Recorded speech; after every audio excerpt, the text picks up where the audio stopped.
தர்மஸ்தலா பாலியல் வழக்கில் திருப்பம், புகார் அளித்தவர் கைது. பின்னணி.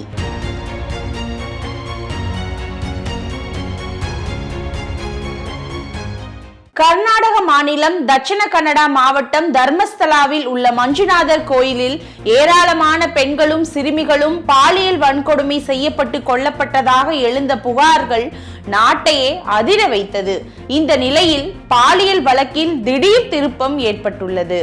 1995 முதல் 2014 வரை தர்மஸ்தலா மஞ்சுநாதா கோயிலில் தூய்மை பணியாளராக வேலை பார்த்த ஒருவர் 50க்கும் மேற்பட்ட பெண்கள் சிறுமிகள் சடலங்களை புதைத்ததாக பகிரங்கமாக கூறியது பெரும் அதிர்வலைகளை ஏற்படுத்தியது.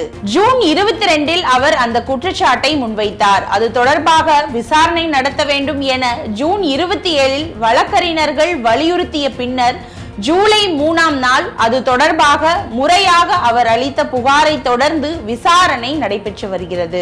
ஆரம்பத்தில் அந்த சடலங்கள் தற்கொலை செய்து கொண்டவர்கள் அல்லது விபத்தில் இறந்தவர்களுடையதாக இருக்கும் என்றே அவர் கருதியதாகவும் அவர் குறிப்பிட்டிருக்கிறார்.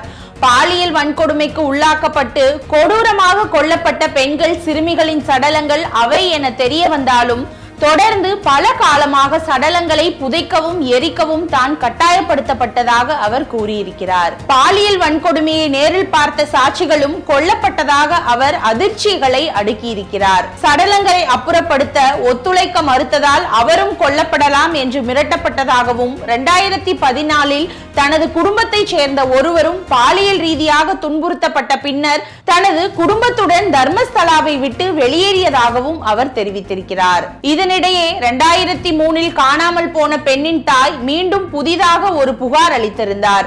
தனது பெண்ணின் எலும்பு கூட்டையாவது தோண்டி கொடுத்தால் அவருக்கு இறுதி சடங்கு செய்ய முடியும் என்று அவர் கூறியிருந்தார். இது தொடர்பாக ஆரம்பத்தில் மௌனம் காத்த தர்மஸ்தலா நிர்வாகம் பின்னர் விசாரணைக்கு ஒத்துழைப்பதாக கூறியதுடன் நியாயமான முறையில் விசாரணை நடைபெற வேண்டும் என்றும் வேண்டுகோள் விடுத்திருந்தது.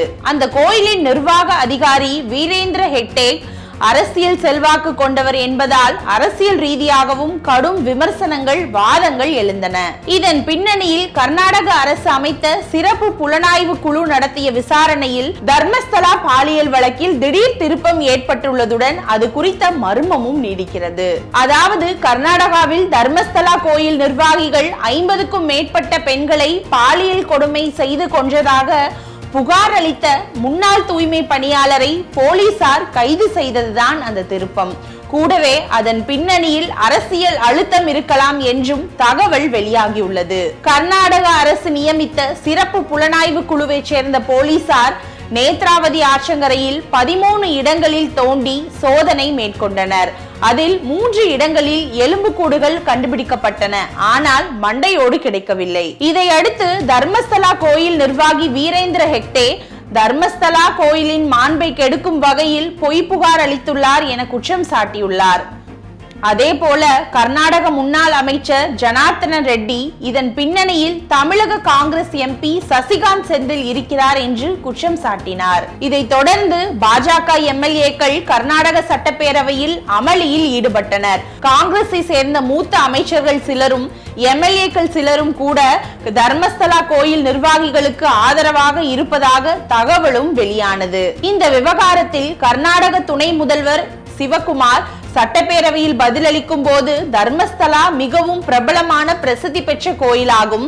அதன் முன்னாள் தூய்மை பணியாளர் நீதிமன்றத்தில் அளித்த வாக்குமூலத்தின் அடிப்படையில் விசாரணை நடந்து வருகிறது.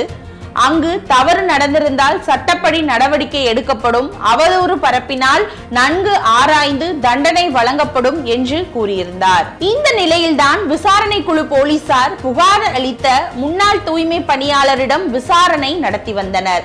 அப்போது அவர் தவறாக தகவல்களை கூறி போலீசாரை ஏமாற்றியதாக கூறப்படுகிறது.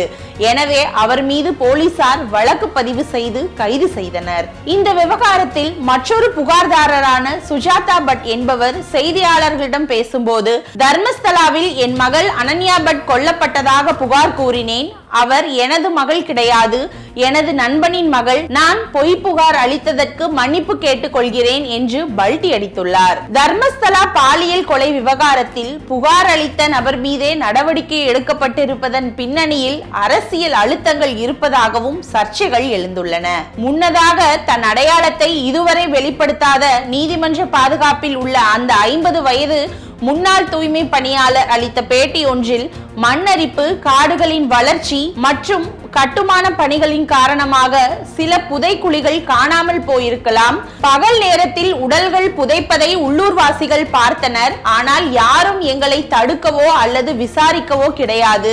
கோயிலின் நட்பெயருக்கு களங்கம் விளைவிப்பதால் எனக்கு என்ன லாபம் என்று கூறியிருந்தார். இதனிடையே முன்னாள் IAS அதிகாரியான சசிகாந்த் செந்தில் தான் பொய் புகாரின் பின்னணியில் இருக்கிறார் என்ற பாஜகவின் குற்றச்சாட்டும் இப்போது சலசலப்பை ஏற்படுத்தியுள்ளது. இதற்கு காரணம் கர்நாடக மாநிலத்தில் தொடர்ந்து ஆட்சி பணியாற்றியவர் சசிகாந்த் செந்தில். ஆட்சி பணியில் இருந்து விலகிய அவர் காங்கிரஸில் சேர்ந்து 2024 ஆண்டு நாடாளுமன்ற தேர்தலில் திருவள்ளூர் தொகுதியில் போட்டியிட்டு வெற்றி பெற்று நாடாளுமன்ற உறுப்பினராக இருக்கிறார். ஆனால் அவரோ இந்த வழக்கை திசை திருப்பி சாட்சியங்களை மண்ணில் புதைத்து மறைக்க முயல்கிறது பாஜக என்று பதிலளித்திருக்கிறார். முன்னுக்கு பின் முரணான தகவல்களையும் ஆதாரங்களையும் கொடுத்து விசாரணை அதிகாரிகளை ஏமாற்றியதாகவே அந்த முன்னாள் தூய்மை பணியாளர் கைது செய்யப்பட்டிருக்கிறார். அதே வேளையில் இந்த வழக்கு விசாரணை தொடர்வதாகவும் தெரிவிக்கப்பட்டுள்ளது.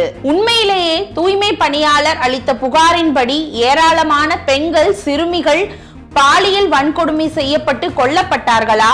அப்படி நடந்திருந்தால் அதற்கு பின்னால் ஏதாவது பெரிய நெட்வொர்க் இருக்கிறதா?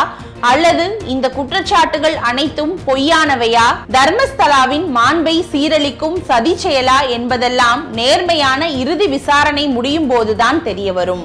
அதே வேளையில் இந்த விவகாரம் கர்நாடகாவில் அரசியல் புயலை கிளப்பி வார்த்தை போரையும் கள போராட்டங்களையும் முடுக்கிவிட்டுள்ளது கவனிக்கத்தக்கது. காங்கிரஸை சேர்ந்த முக்கிய தலைவர்கள் சிலர், எதிர்க்கட்சிகளான பாஜக, மஜத ஆகியவற்றின் முக்கிய தலைவர்கள் முதலானோர் பாலியல் வழக்கின் மூலமாக கோயிலை களங்கப்படுத்த சதி செய்யப்படுவதாக தொடர்ந்து குற்றம் சாட்டி வருவதும் கவனிக்கத்தக்கது.